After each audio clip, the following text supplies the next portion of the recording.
Buenos días a todos. Les damos la bienvenida a una emisión más de La Llave Maestra. Hoy nuestros invitados hablarán del futuro de las Afores en México. Los invitamos a permanecer con sus micrófonos y cámaras desactivados para una mejor comunicación con nuestros panelistas. Asimismo, los invitamos a enviar sus preguntas y comentarios por medio del chat. Agradecemos a nuestro patrocinador Security Force por acompañarnos el día de hoy. Comenzamos.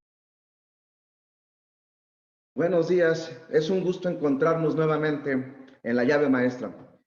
Este día analizaremos un tema que ha cobrado mayor relevancia por la coyuntura actual y finalmente porque el futuro de las Afores llegó para México. Hay que ver qué es lo que va a suceder en los próximos meses y para lo cual, para esta mesa de análisis, le quiero dar una cordial bienvenida a tres grandes economistas que ya han estado compartiendo la mesa con nosotros. Saludo a Elena Carrera, maestra en Economía en CESA e ITAM, con una maestría en Economía Política Internacional. Es un placer volver a contar con tu presencia, Elena. Buenos días. Abel Cornejo, fundador de Finanzas para Mortales, economista, máster en asesor patrimonial y financiero. ¿Cómo estás, Abel? Un gusto saludarte. Hola, ¿qué tal? ¿Cómo estamos? Buenos días a todos. Gracias, Abel, por acompañarnos. Y finalmente a Jorge Martínez, economista y maestro en finanzas, profesor de la Facultad de Economía, consejero político. Jorge, un gusto volver a contar contigo en esta mesa. Gracias, Iván. Gracias a mis colegas igualmente. Gracias a todos nuevamente por acompañarnos. Y pues bueno, para dar una pequeña introducción, el futuro llegó a las Afores. Al parecer es un futuro negro, oscuro, ¿no? Los tres temas que hoy queremos abordar es qué viene para las Afores. El primero de ellos es la primera generación de aforados para el 2021. ¿Qué es lo que se nos va a presentar? El segundo punto que quisiera analizar es esta reforma del Banco de Bienestar, la informalidad para el empleo y finalmente lo que viene con este seguro de desempleo que las Afores han dicho que van a destinar 1 millón de créditos cercanos a los 47,000 millones de pesos. Entonces, empezamos contigo, Elena, si nos ayudas con esta primeración de aforados para el 2021, ¿qué es lo que se ve venir? Pues mira, yo lo que veo venir es un problema donde lo que se ha ahorrado a lo largo de este tiempo ha sido el equivalente al 6% del salario de las personas, que al final no les va a alcanzar más que para el 30% del último salario que han tenido. Entonces, el nivel de vida de las personas que se van a empezar a retirar el año que entra va a bajar dramáticamente si su bienestar depende de su pensión, ¿no? O sea, no se logró juntar lo suficiente como para alcanzar un 50-60% del último salario que tienen estas personas. Entonces, sería necesario hacer una reforma en donde cada trabajador ahorrara el equivalente al 15% de su salario.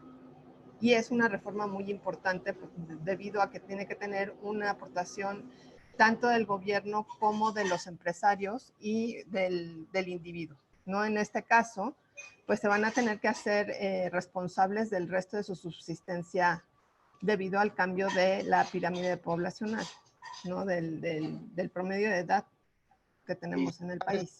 Elena, que la reforma proceda a que el gobierno a través de este Banco de Bienestar administre los ahorros? Pues no ha resultado en el caso de México ni en el caso del mundo, ¿no? O sea, que las cuentas estén individualizadas y que estén separadas para cada quien, pues refleja una mejor administración de las cuentas personales de las personas. Muchas gracias, Elena. Abel, nos dicen que alrededor de solo el 1% de la gente va a poder recibir en el 2021 su pensión. ¿Qué opinión te merece esto?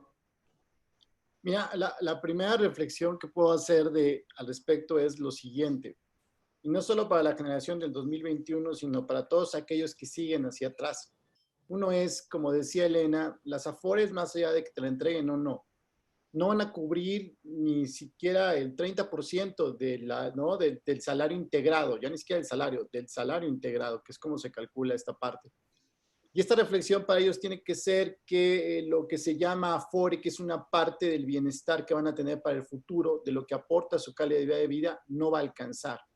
A mí me parece que, por ejemplo, pedirle a un trabajador que aporte más a las Afores no va a solucionar el problema. El problema de que aumente tu calidad de vida, porque no solo debería mantener tu calidad de vida. Las Afores o los sistemas del retiro o las opciones para retirarse deberían mejorar la calidad de vida de todos. Entonces, la primera reflexión es, con la Afore no va a alcanzar, las personas deberían comenzar a valorar hacer otro tipo de inversiones por fuera de las Afores, porque si no, vamos a invertir en un portafolio que sigue dando poco dinero, que sigue dando pocos rendimientos, aunque creo que el sistema es bueno guardando el capital. Creo que el capital de todos hoy está bien guardado. Creo que la gran factura que tienen las Afores es el rendimiento que han generado en el tiempo, los portafolios que han diseñado. Si bien hay portafolios generacionales, creo que también se han quedado cortos.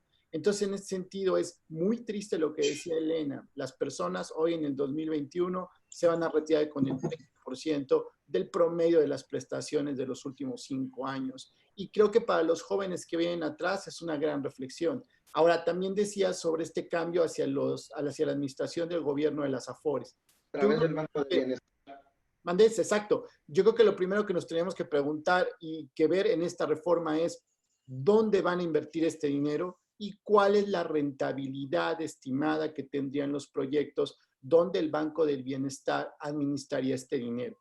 Creo que en términos políticos lo vemos muy claro. Creo que al gobierno actual no le alcanzó con eliminar la corrupción. Esto de decirnos que iban a hacer tantos proyectos a través de eliminar la corrupción, de bajar los salarios, de ser austeros, me parece que se han dado cuenta que no hay suficiente dinero para todo lo que necesitan hacer.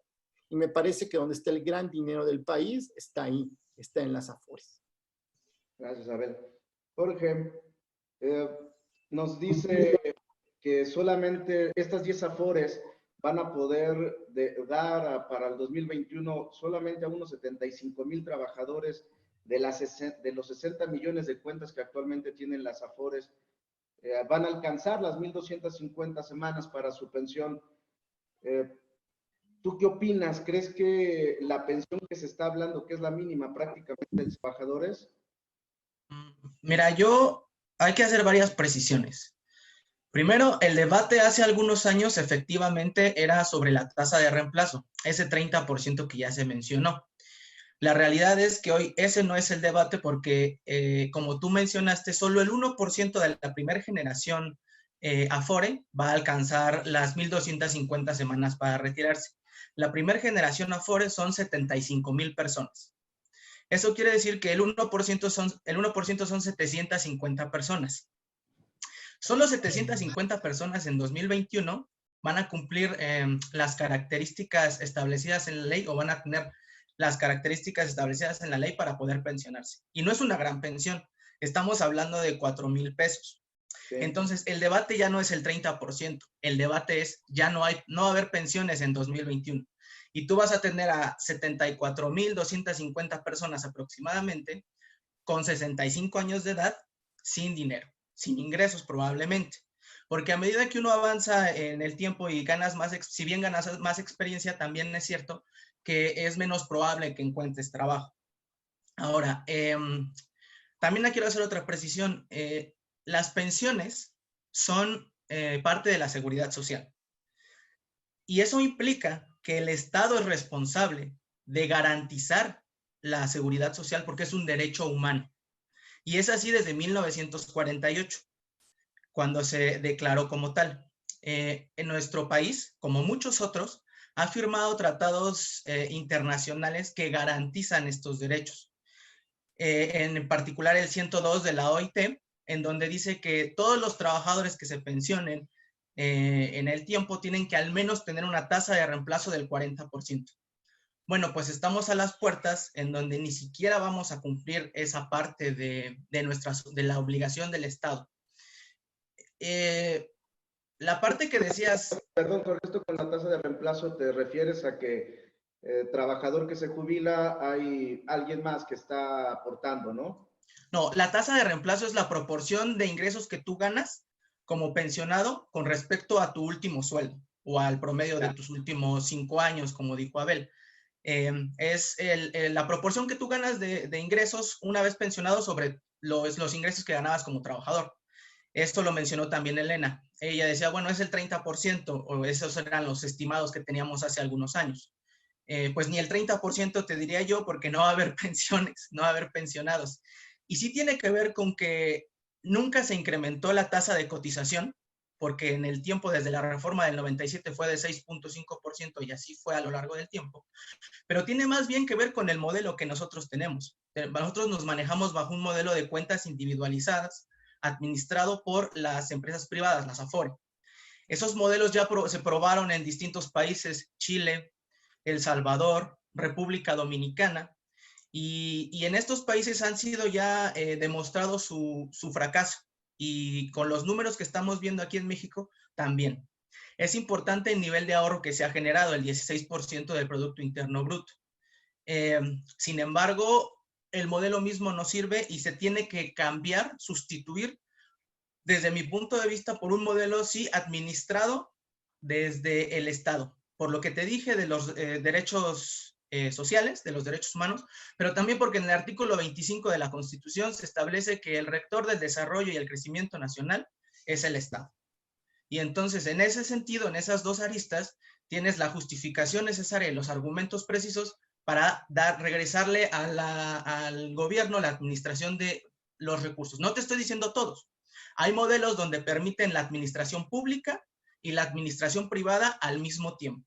Estos son modelos mixtos de pensiones, modelos donde se garantiza una pensión para los trabajadores con ciertas características establecidas en la ley y se da una parte adicional de pensión administrada por los privados. Estos modelos funcionan en Uruguay, funcionan en Costa Rica, funcionan en Panamá, por decirte algunos. Bueno, entonces, tú sí ves viable que el Banco de Bienestar que se está promoviendo como reforma termine administrando las pensiones. Finalmente, como tú lo dijiste, es un derecho humano y nos dice que las personas que se jubilen el próximo año van a requerir un complemento para garantizar la pensión mínima por parte del gobierno federal. No necesariamente el Banco del Bienestar, porque el Banco del Bienestar ya tiene mandatos establecidos con los que está trabajando y está trabajando arduamente. El Banco del Bienestar es la transformación del Bansefi. Sí. Yo más bien veo una administración separada en una institución aparte, pero no en el Banco del Bienestar. Pero la propuesta que ahorita está en el Senado es esta, ¿no? Que el Banco de Bienestar asuma esta responsabilidad. Es una iniciativa de me parece que es más bien diputado de Morena, pero es una iniciativa, como ha habido iniciativas del PT, como ha habido iniciativas de otros partidos. Sí se tiene que hacer un trabajo legislativo fuerte, pero también hay evidencia internacional donde esto ha funcionado. Y muchos países fuera de América Latina tienen sus propios institutos donde administran esta cantidad de recursos. ¿Y cuál es lo importante aquí? Dado nuestro nivel de ahorro individual, una manera de lograr ahorro macro, por así decirlo, un gran agregado es tener un fondo común de capitalización colectiva. Eso sirve también, como ya había mencionado Elena, pues para tener un elevado nivel de ahorro, pero también para garantizar la pensión para todos. Ese es el modelo de financiamiento del beneficio definido. Bueno, uno de los métodos de financiamiento del beneficio definido. Gracias, Jorge. Abel, regresamos contigo. Este ir y venir que tienen los trabajadores o el empleo formal e informal de muchos de todos nosotros, pues hace más fuerte la presión para este sistema de pensiones. ¿Tú qué ves al respecto de este regreso después de la pandemia? Si la informalidad del empleo será mayor o empezaremos a buscar que la formalidad se dé para tener los ahorros suficientes. Es que, a ver, yo quiero diferenciar algunas cosas, ¿ok? Sí, puede estar legislado, puede estar firmado, puede estar en la Constitución, puede estar en muchos lados. Decir que el sistema de pensiones como tal hoy no funciona es probablemente, ¿no? Cierto, pero solo parcial. Decir que otros sistemas funcionan en otros países, probablemente, pero son países muy pequeños, bien lo decías, Panamá, Uruguay, Costa Rica, que no tienen la estructura ni de desempleo ni de pobreza que tenemos nosotros en México. Difícilmente serían programas que podríamos adecuar. Ahora, habría que diferenciar entre las pensiones de lo que aportan las personas que trabajan formalmente y el derecho a las pensiones que tienen todos, aquellos que no trabajan de manera formal o aquellos que no trabajan. Me parece que son tres temas distintos. Ahora, me parece que la tasa de reemplazo es muy importante. Me parece que dejar de lado eso es para aquellos que hoy están a favor de la administración pública de las AFORES, porque estamos hablando de AFORES, no de un sistema de pensiones universal para todos. Insisto, creo que es un tema distinto. En este sentido, sí la tasa de reemplazo es fundamental, porque yo los voy a decir así como es. Yo no sé si el gobierno es mejor que los privados. Creo que los privados no pueden decir que el gobierno es malo, ni el gobierno hoy tiene suficientes elementos en México, como decía Elena, en la historia, porque la historia no empezó en 1997. Recordemos que antes las pensiones eran administradas por el Estado, se querían administrar, por ejemplo, invirtiendo en el sistema hospitalario. Hoy nos preguntaríamos si tuviéramos un sistema hospitalario fuerte, un sistema de salud increíble, que hubiera sido financiado por aquellos recursos de las pensiones antes del 97. Yo creo que hay que hablar en serio. El capital de las personas que aportan todos los días a las AFORES es capital seguro. Ahí está. No está sujeto hoy al desempeño de un administrador, sea público o privado. Lo que está, ¿no?, relacionado al desempeño es la parte del rendimiento. Y por favor no nos vayamos ya por otro lado. Insisto, si hoy estamos hablando del futuro de las AFORES sí van a necesitar que la gente consiga y recupere su empleo lo más pronto posible para poder cotizar. Es que hoy no existan pensiones, no es culpa del sistema de pensiones como tal, ese que genera rendimientos y cuida el dinero. Tiene que ver con la estructura laboral que hemos tenido en México los últimos 40 años. Y ese es un tema distinto. Que tú no alcances hoy los requisitos, las semanas cotizadas, tiene que ver con la consistencia que has tenido como trabajador durante toda tu vida. Insisto, este es un tema diferente. El tema que le recurre a las AFORES es hoy. Si ya no van a ser estas 10 AFORES privadas con diferentes portafolios, dependiendo la edad que tienes, ¿qué va a hacer el gobierno? Decirnos que va a aumentar lo que tienen que aportar los trabajadores. Los trabajadores tendrán que trabajar más años para poder compensar la tasa de reemplazo.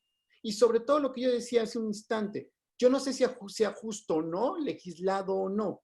Lo que yo quisiera saber como trabajador y dónde va a estar mi dinero es en qué van a utilizar mi dinero. Cómo van a obtener el dinero necesario para que la calidad de vida que yo tenga en los últimos 5 años de mi vida no se caiga así como se cae el día de hoy. Es que queda solo en el dicho. ¿Quién sería mejor? No lo sé. Pero no existe evidencia, como se ha dicho aquí, que un sistema o no sea mejor que el otro. Porque la estructura laboral, la forma en que la pobreza se desarrolla en México, hoy que ya no tenemos programas de desarrollo y solo tenemos programas asistenciales, hoy las personas solo reciben dinero. Ya no tienen estos subsidios condicionados de ir a la escuela, de ir a dónde, de ir al médico, que sean mejores. Creo que es un tema distinto y creo de veras, Iván, que el futuro de las AFORES tiene que ver con eso, con la habilidad para generar rendimientos, ya sea de los privados o del Estado. Yo lo quisiera poner un poco así. Y bajo tu pregunta es, por supuesto, vamos a tener una recuperación del empleo bastante más lenta que en otros países. Y esto lo podemos decir claramente. Y esto tiene que ver con los apoyos fiscales que ha dado el gobierno. Estamos en menos del 1% del PIB en términos de apoyos fiscales hoy a las empresas. Probablemente hay personas que crean que las empresas no sean hoy los que deberían dar empleos, pero esa es la realidad. Hoy las empresas dan empleos. Y hoy los apoyos fiscales, conforme otros países, como hemos escuchado aquí, como Perú, como Chile, como etcétera, etcétera, están por arriba del 10% de su Producto Interno Bruto, para apoyar a las empresas, para apoyar a los privados, para que exista más financiamiento y en ese caso pudiéramos recuperar el empleo mucho más rápido. por supuesto que en México no va a pasar eso. Gracias, a ver. Elena, me sigo con un poco de la idea que han comentado tanto Jorge como Abel. Ahorita vemos este tema del empleo y ahorita Abel nos comenta de que, bueno, en otros países está dando mayor apoyo y no estamos valorando de que tal vez puede ser un motor el no tener apoyos en este momento para el empleo formal, a que también las empresas tiendan a los empleos informales y a todo este gran tema de que hemos venido combatiendo, que el gobierno ha tratado de combatir, del outsourcing agresivo, donde no se da de alta a los trabajadores, donde se busca el pago habitual. Y como punto dos, pues bueno, el tema de que se ha administrado, hay un dato de Transparencia Internacional que dice que el 90% de los mexicanos piensan que la corrupción en el gobierno es un problema grave y un 36% piensa que la administración mexicana no hace lo suficiente para atender el problema de las Afores. Voy contigo, Elena. Mira, yo pienso que se debe desagregar, ¿no? O separar por un lado una especie de pensión universal, ¿no? Para todos los trabajadores en el país. Y por otro lado, quienes trabajan en el sector formal de la economía, ¿sí? Entonces, es necesario que haya una reforma fiscal en donde se atiendan las dos cosas, ¿no? Por un lado, esta pensión universal para quienes son parte de el sector informal, ¿no? Quienes atiendan a ese sector, una reforma dentro de las Afores en donde estas 1.250 semanas que son necesarias para que haya un retiro, un seguro de retiro al final de la vida laboral de las personas y que se adapte a cómo es el mercado laboral de los mexicanos. Entonces, es necesario generar, por un lado, un mayor ahorro de parte de los trabajadores formales y por parte del sector informal, pues generar algún tipo de pensión universal, pero sí proteger los derechos de todos los trabajadores en el país, ¿no? Entonces, yo veo que anteriormente, cuando el IMSS administraba las pensiones de los trabajadores formales, pues no se logró llegar a una pensión para que fuera suficiente para todos, ¿no? Entonces, en realidad, lo que hemos visto en la historia de México es que al final nadie está pensionado, ¿sí? Y dependemos, pues, del ahorro personal que tengamos cada uno, que no se ha mostrado que sea, pues, muy importante, ¿no? Entonces, también lo que hemos visto es que los rendimientos que nos han dado las Afores hasta ahora, pues son por arriba de la inflación y que no todos los trabajadores en México lograrían ese tipo de rendimientos con las cuentas que tienen en los bancos. Correcto, Elena. Me sigo contigo, Elena. Las Afores están disponiendo hoy, noticia de hoy, 47,000 millones de pesos para la demanda de los trabajadores que se queden desempleados y se estima que van a ser 2 millones de empleos que se pierdan y que estarán destinando el 0.7% del saldo que tienen y que equivale a estos 47,000 millones de pesos. ¿Esto pone el futuro más negro para las Afores? Sin duda lo pone más negro porque por un lado los trabajadores están disponiendo de una parte del ahorro que tienen, extendiendo estas 1.250 semanas al final de su retiro, ¿no? Entonces se vuelve, si de por sí es difícil que cada trabajador llegue a esas 1.250 semanas, lo van a extender cuando van retirando dinero de las Afores en este momento. Y al final el dinero que pueden retirar tampoco los va a sacar de ese desempleo. Entonces se está generando un mercado informal mucho más grande y está poniendo en peligro el fondo de las Afores. Y es que, abundando un poco más, Elena, ahí tenemos que tener en cuenta de que el dinero que está en las Afores es dinero ahorrado por nosotros. Así Entonces, es. al quitarlo, como tú dices, quitaremos semanas de cotización o quitaremos ahorro para el futuro, ¿no? En efecto. O sea, lo extiende y pues es dinero que se está disponiendo el día de hoy por las condiciones de la crisis que se está generando en este momento. Gracias, Elena, por tu opinión. Jorge, nos dice la CONSAR sacó un estudio hace unas semanas que quien tenga acumulado 700,000 pesos en las Afores es cantidad suficiente para una renta vitalicia de los 4,475 pesos que tú nos hablabas hace un rato. Es muy poco dinero, ¿no? Es muy poco recurso por persona. Y son personas que han tenido una carrera salarial estable y ascendente. Porque como ya platicamos al principio, la mayoría de las personas no va a tener los 700,000 pesos. Perdón, ¿ibas a decir algo? No, que es correcto, que sí estoy de acuerdo contigo. Ahora, quería hacer unos apuntes sobre la tasa de reemplazo. Evidentemente la tasa de reemplazo es trascendental, o sea, es el indicador base que tenemos que considerar una vez que evaluamos los modelos de pensiones en cada país. Decía Abel que no nos comparáramos con países chicos con niveles de informalidad y mercados de trabajo diferenciados. No sé si nos gustaría compararnos con Brasil y Argentina, que tienen tasas de reemplazo del 90%. Claro que ahí no hay afores que administran los recursos. Por otro lado, ahí es el Estado. El Estado es el que realiza el gasto para el pago de pensiones. Y tampoco me gustaría que nos fuéramos por el falso debate de decir, es que ahí está mi dinero. Yo sé dónde está mi dinero y eso es muy importante. Seguro que es importante, pero cuando llegues a los 65 años te van a dar tus 50,000 pesos. Lo que tenemos que pensar es caminar a un sistema que no te regrese tu ahorro de 50,000 pesos, de 100,000 pesos o de 200,000 pesos, sino uno que te asegure una tasa de reemplazo con la que puedas vivir más o menos dignamente o dignamente, sería el óptimo. Ahora, si vamos a evaluar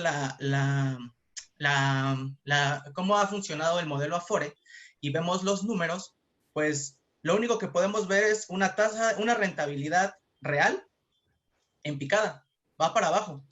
Y la del último sexenio, la de Peña Nieto, el promedio de la rentabilidad real de las 4 más grandes es de alrededor de 2.5%.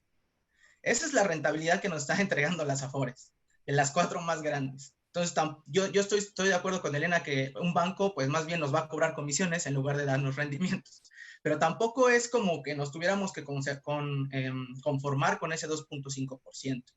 Y no se debe de ver, ojo, y lo repito, no se tiene que ver como solo el tema de la rentabilidad, es un derecho, y al ser un derecho debe ser para todos, debe estar asegurado para todos. Y sí tiene razón Abel, hay que separar la conversación. Uno es un derecho y camina tal vez por la pensión universal, que también hay que elevarla en términos de monto. En México ya tenemos pensión universal, sin embargo no es suficiente. Y tenemos pensión universal porque así comenzó el camino desde 2000, de hecho. En el primer programa de pensión más o menos universal, o al menos para un estado, no un estado, fue el Distrito Federal en ese entonces, lo puso el presidente actual, Andrés Manuel López Obrador.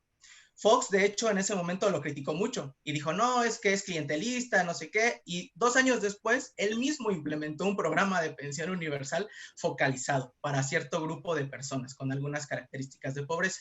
Y fue avanzando en el tiempo. Luego llegó Calderón y lo incrementó un poco, luego Peña Nieto, y con Peña Nieto eran 500 pesos cada mes para todos nuestros adultos mayores. Hoy es más del doble de esa cantidad. Sí tenemos que incrementarlo, incrementando a 3,500 pesos más o menos, o sea, alrededor de al menos un salario mínimo con el que la gente que no logró pensionarse por un mecanismo de pensión laboral, porque desafortunadamente nuestra seguridad social es de corte laborista. Nuestra seguridad social no es universal, como en otros países. Eso por un lado. Si queremos compararnos con otros países grandes también como Chile, podemos ver que aunque no tienen los mismos mercados de trabajo que nosotros, porque ellos tienen menos informalidad que nosotros, pues tampoco están teniendo resultados con el modelo de cuentas individuales administrado por las Afores. Y de hecho ellos empezaron a ahorrar 10% desde que comenzó su sistema. Ellos llevan 40 años con un modelo como el mexicano, más bien nosotros como uno como en el chileno, porque ellos empezaron en el 81 con Augusto Pinochet, que nosotros exportamos en el 97, y ellos con 10% de tasa de cotización no han podido tampoco entregar pensiones. es que el modelo está mal. Este modelo no es un modelo de pensiones, es un modelo de ahorro obligatorio, que Correcto. simplemente no nos va a dar resultados, ¿no? Pero ¿cómo lo podemos combatir, Jorge, si de repente tenemos que nosotros cuando somos jóvenes también buscamos empleo y no nos preocupa la formalidad, sino con tal de tener el recurso en el presente, que puede ser más costoso porque en el futuro no vamos a tener las pensiones? Y también creo que cargarle al gobierno el tema de la pensión universal, desde mi punto de vista, será cargárselo pues a quienes estén aportando impuestos, y podremos ver tasas muy elevadas, a lo mejor cambios futuros en impuestos sobre la renta, como gravar herencias u otros conceptos que aún no hemos abarcado, ¿no? Pues mira, en la Conferencia Interamericana de Seguridad Social publicamos un cuaderno precisamente sobre el sistema de pensiones en México y los cambios que se sugieren. Y ahí proponemos etiquetar ciertas actividades para que sean grabadas y que todos esos recursos se vayan al financiamiento de la pensión universal. Y me refiero a actividades dañinas para la salud, por ejemplo, incrementar los impuestos. Perdón, se fue el audio. Incrementar al tabaco, a los refrescos, incrementar a la comida chatarra, a todas estas actividades que son inelásticas, desafortunadamente, pero que dañan nuestra salud. Entonces, de esa forma, de alguna manera podríamos generar el mecanismo de financiamiento para poder pagar una pensión universal de mayor calado. Ok. Me voy contigo, Abel. ¿Qué nos están preguntando aquí, Abel, intervención? ¿Por qué nos están preguntando por qué las AFORES no alcanzan pues, el dinero que tienen ahorrado para pagar las pensiones a partir del 2021? Y fíjate, déjame también decir algunas cosas. O sea, y voy a la pregunta al final. O sea, yo creo que lo primero que hay que entender, como bien lo decías, es que cargarle la responsabilidad ya sea a los privados o al gobierno es una irresponsabilidad. Y es tan irresponsable si tú lo quieres hacer, si tú quieres controlar esto. ¿Por qué? Porque para que exista el dinero, para que si alguien lo haga desde los privados necesitan generar rentabilidad. Y necesitan invertir en proyectos que generan riqueza, que generan bienestar, que generan empleos. Si lo hace el gobierno debería garantizar tener los ingresos necesarios para poder hacer frente a pensiones mucho más atractivas de lo que hay hoy. Aquí insisto, el problema no es si las AFORES están bien o están mal. Aquí es qué las AFORES harían hoy para tener una mejor rentabilidad, o dónde el gobierno y cómo el gobierno lo va a invertir, o de dónde va a generar recursos o ingresos adicionales para poderlo cubrir. ¿Sabes cuál es el error? Que aquí solo estamos hablando de los privados entendidos como las 10 AFORES y del gobierno hoy que tiene una idea de administrarlo. El problema viene cuando hacemos de lado a las personas y pensamos que las personas son tontas y que no tienen la capacidad para guardar su dinero y que no tienen la capacidad para invertirlo de mejor manera. Esto es ser en exceso soberbios. Esto es hacer menos a las personas. Y ahorita que decíamos sobre Ecuador, Costa Rica, después dijimos Chile y muchos tipos de países, yo les diría, ¿por qué no volteamos a ver a un país donde si tú quieres tener una pensión, la tienes que pagar? Si tú quieres tener una mejor calidad de vida, es tu responsabilidad. En Estados Unidos, 150 millones de personas invierten todos los días para poder aportar a sus pensiones en el largo plazo. Te lo juro, y no me van a dejar mentir. O sea, imagínate que estás hoy en Playa del Carmen y bajas al bar del hotel a las 6 de la tarde y comienzas a hablar con americanos que viven en Playa del Carmen, que No muchos quisiéramos vivir ahí. ir a Playa del Carmen. No ¿Ande? nos digas eso porque vamos a querer ir a Playa del Carmen, ¿no? Juro que vayamos, por favor, platiquemos con ellos. Y no voy a ser peyorativo. No estamos platicando con el CEO de una empresa, ni con aquella persona que tomaba decisiones dentro de un condado. Vamos a estar hablando con el policía de tránsito, con la maestra del kinder, donde a través de una cultura de ellos invertir durante más de 43 años, pueden elevar su calidad de vida, porque por supuesto que no se trata de tener una pensión de un salario mínimo. ¿Quién puede vivir honrada y honestamente y con ese derecho que hemos hablado, con un salario mínimo. ¿Quién puede darle acceso a la educación? Que por cierto también está escrito y también debería ser un derecho y todos deberíamos tener educación. ¿A quién le va a alcanzar con un salario mínimo? ¿Por qué hacer ese tipo de propuestas que siguen haciendo que las personas se mantengan con una calidad de vida muy pequeña? ¿Por qué no voltean tanto los privados como los que hoy quieren que el Estado administre? Y no le dicen a las personas cómo puede aportar, qué es lo que tiene que hacer para ser como ese americano que está en Playa del Carmen. Y ojo, no saben mucho de inversiones, ¿eh? No es que sean los expertos, no, saben 3, 4 cosas, la experiencia de un curso de 5 o 6 horas y lo que en la familia hemos aprendido. Entonces, por favor, volteemos a los Estados Unidos, volteemos a Noruega, volteemos a Finlandia, donde la gente activamente participa de su ahorro. ¿Por qué los menospreciamos? ¿Por qué pensamos que solo o los privados o el gobierno lo pueden hacer bien? ¿Por qué hacerlo así? Esa sería la acción. Yo creo que es esencial, ¿no? Que un cambio de mentalidad y de cultura por cada uno de nosotros, ¿no? Sí, Elena, perdóname, la verdad es que es la gran oportunidad para que tanto los que están hoy en el gobierno con una mentalidad nueva, como los privados que los estamos haciendo una evaluación, yo creo que hasta injusta, ¿no? Porque 20 años para un programa de pensiones no creo que sea suficientemente, ¿no? Tiempo adecuado para hacerlo. Creo que es momento que estas dos partes volteen a ver a la gente y le digan, oigan, ayúdenos, porque humanamente el gobierno no va a tener los ingresos para dar una pensión digna a las personas. Y los privados hoy no están encontrando portafolios y proyectos dentro de este país que les permitan generar una rentabilidad que aumente esa tasa de reemplazo. Es el momento que la gente entre con su dinero, pero no a las afores, que tomen diferentes niveles de riesgo, que tomen otros portafolios, que lo hagan de diferente manera que lo que harían estos dos entes que hoy estamos nosotros vez peleándonos, como en los 80s, como en los 90s, y hoy en el 2020, ¿cuál sería el mejor para hacerlo? Y eso es tristísimo. Coyuntural el momento, Elena, para saber qué pasa con las afores, ¿no? Pues a mí me parece que sí es, o sea, parte de responsabilidad personal, pero sí tiene que ser regulado de alguna manera, ¿no? O sea, sí hemos observado que a lo largo del tiempo la gente por sí misma no lograría el tipo de rendimiento que están dando. Hoy en día, el 43% del valor de las afores viene de los rendimientos. ¿Sí? Entonces, no solamente es el ahorro personal de los ingresos de cada quien, sino que el rendimiento con todo y las comisiones que cobran las afores, ese 43% está dado por ese rendimiento, por el portafolio de inversiones que tiene. Entonces, tampoco es real que de manera individual, si yo ahorro 5,000 pesos al mes, voy a lograr tener los mismos rendimientos que tiene un fondo completo de inversión, pienso yo.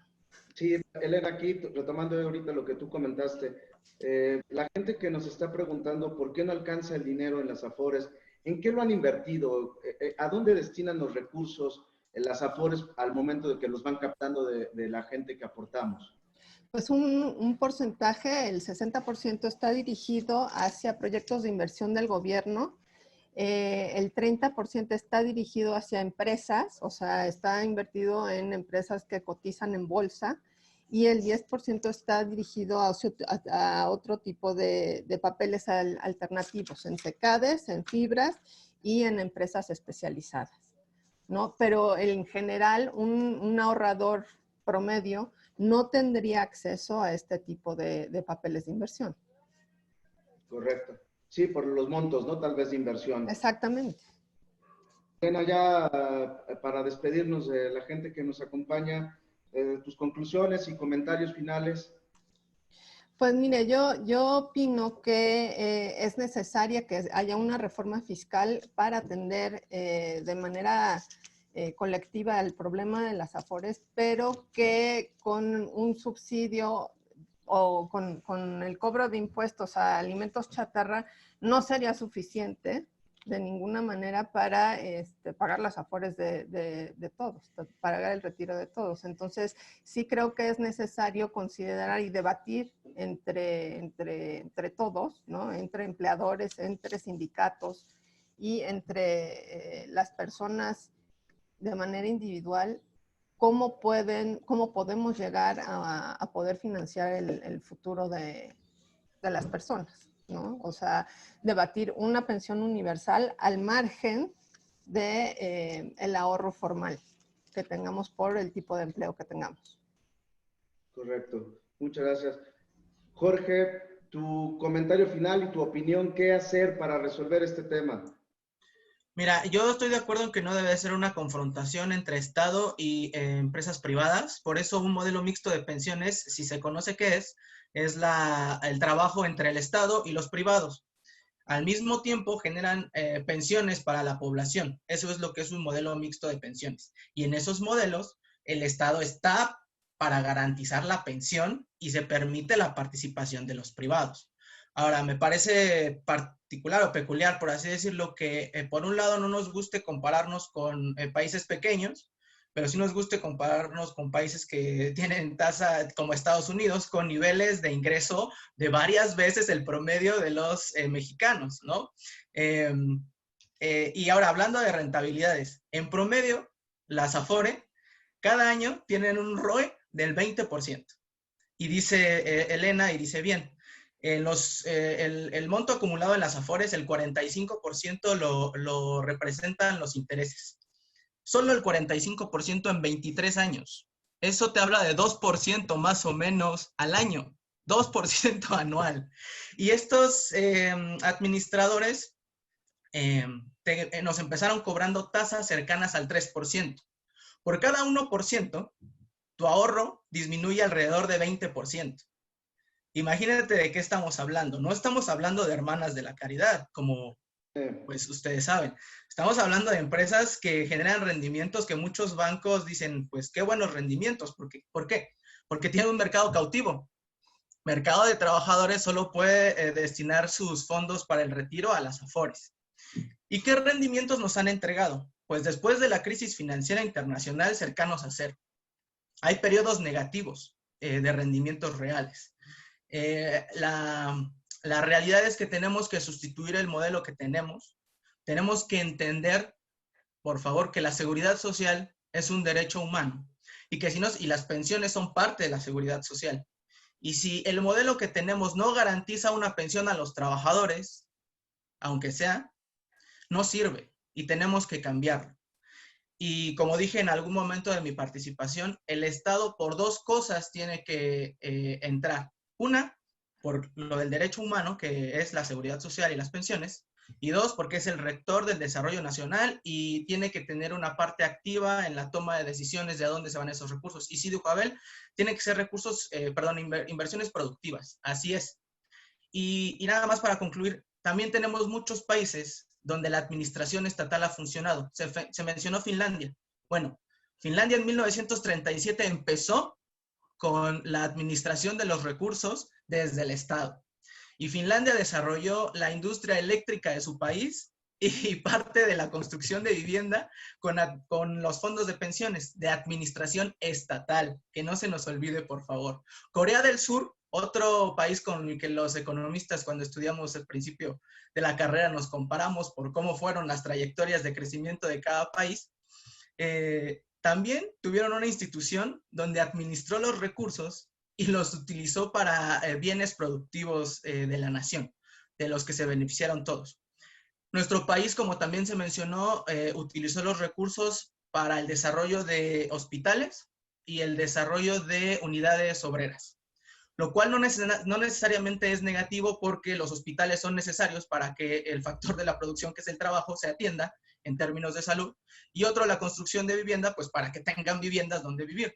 El problema fue que, en ese sentido, el problema fue que nunca se destinó el pago de todos los recursos que se utilizaron para que se devolviera los fondos de pensiones y otros problemas que hubo en el camino. Pero en conclusión, tenemos que cambiar de modelo de pensiones y sí debe de ser una participación muy fuerte por parte del Estado en los términos. Gracias, Jorge. Muchas gracias por tu participación.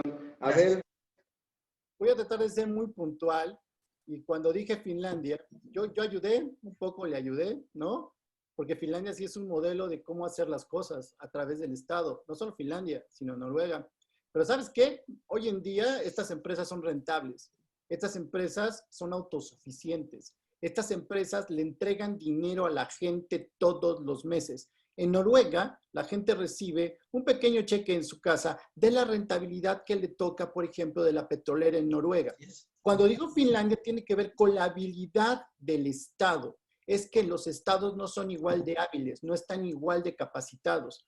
Habría que preguntarnos si pensamos nosotros que el Estado, las personas que trabajan en el Estado en Finlandia, son tan capaces como las personas que hoy gobiernan este país. Yo solo dejo un dato. Al inicio de esta administración, el gran reto era hacer una empresa ¿de quién? De carácter mundial a Pemex. Hoy tiene un grado de inversión especulativo 16 meses después. Y esto tiene con la habilidad de generar ingresos. Ahora, otra conclusión es, dejemos, insisto, de pensar que las personas no pueden hacer las cosas. Es falso que hoy por el capital las personas no puedan acceder al mercado de valores internacional. Hoy lo pueden hacer a través de 100 pesos. Y también no tiene sentido hablar sobre su capacidad de ingreso. Sí, los Estados Unidos tienen bastante más ingreso, pero les digo algo, el mismo dólar que mete un americano, $1, si lo metiera un mexicano, $1, tendrían la misma rentabilidad. ¿Sabes cuánto? Portafolios diversificados que cotizan en el mercado en los últimos 10 o 12 años han dado 500% en dólares. sí, Yo claro. no sé si alguien no quisiera ganar 500% en dólares o no quisieran ganar lo que han ganado las 35 empresas mejores de este país, que ha sido 2.200% en los últimos 18 años. Claro que sí, pues Y eso lo pueden hacer las personas. una participación de nuestros tres panelistas muy interesante, controversia, ideas para que todos nos llevemos un punto de vista importante que ya nos toca a nosotros analizar y llevarnos a nuestras propias conclusiones, pero sí es importante, las Afores están metidas en un panorama negro en este momento y que es el futuro de todos nosotros. Yo me despido de la llave maestra, no sin antes saludar a Eduardo Padilla, a Arturo Navarro, a Oscar, a Juan José, a Araceli, a Ruperto, a Miguel Ángel Rivapalacios, Yuri Martínez, Eduardo Israel y Humberto Espinosa, que nos acompañaron con sus comentarios hacia esta mesa de trabajo y de análisis. Me despido, soy Iván Rojas y muchas gracias a todos los que nos acompañaron. Hasta la próxima.